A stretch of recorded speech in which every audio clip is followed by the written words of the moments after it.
graphiques dynamiques d'EasyBourse, comment les utiliser et quelles sont leurs possibilités? Alors ces graphiques portent sur les valeurs, mais également aussi sur les indices ou encore sur les ETF.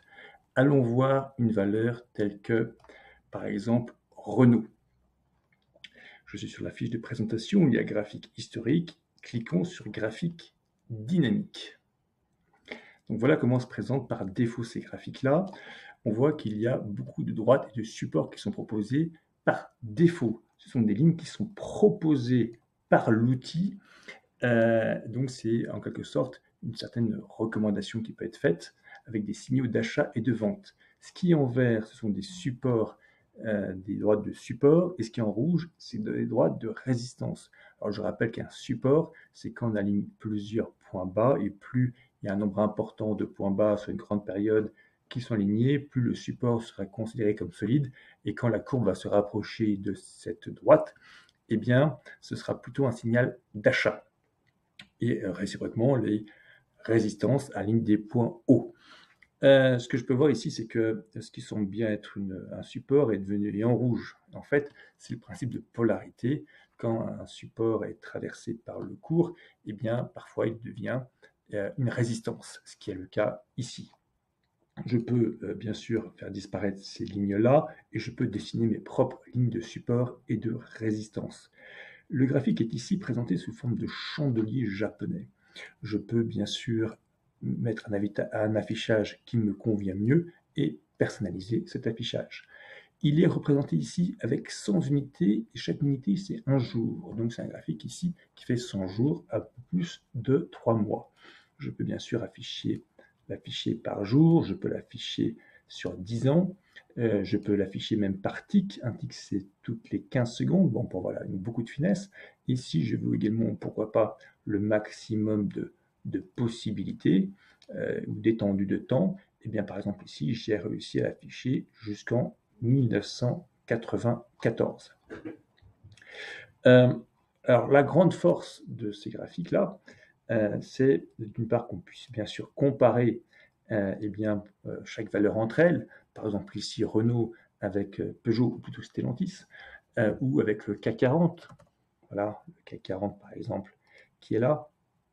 Je peux aussi personnaliser bien sûr l'affichage du CAC 40. Et je peux après bien sûr supprimer si je le souhaite. Et parmi les avantages de ces graphiques, ce sont bien sûr la quantité et la qualité des indicateurs. Notamment, par exemple, on peut afficher les volumes, effectivement.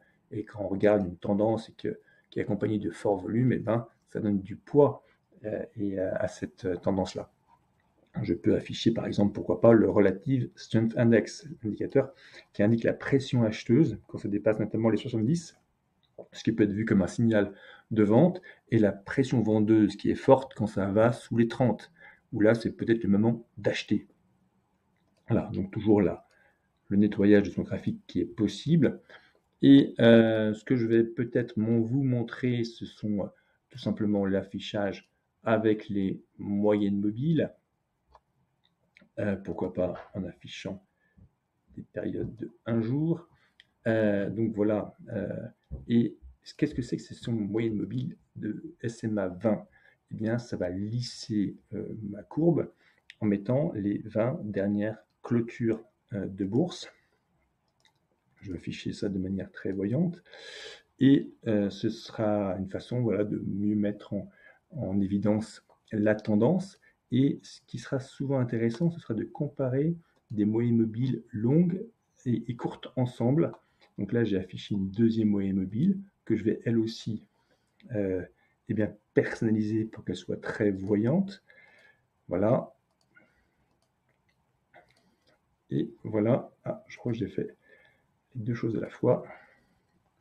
Voilà, effectivement, la 20 et la 80. La 80 qui est en vert, je vais la mettre sur 80. Voilà. Et après, effectivement, l'intérêt de ce travail, c'est de pouvoir comparer, de pouvoir voir le croisement des moyennes mobiles, ce qui donnera lieu à des signaux d'achat ou de vente.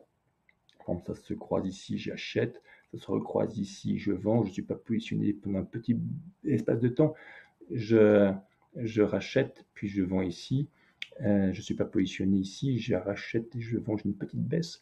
Je rachète ici, je vends là.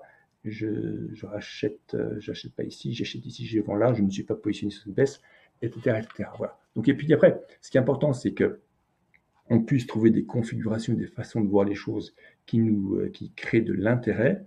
Et après, si vous voulez appliquer ce même principe sur un travail que vous pourrez faire tout à l'heure sur une autre société ou demain sur la même, pourquoi pas, eh bien, vous pouvez vous créer des espaces de travail. Par exemple, vous créez un espace de travail ici qui s'appellerait, par exemple, SMA. Vous enregistrez votre espace de travail.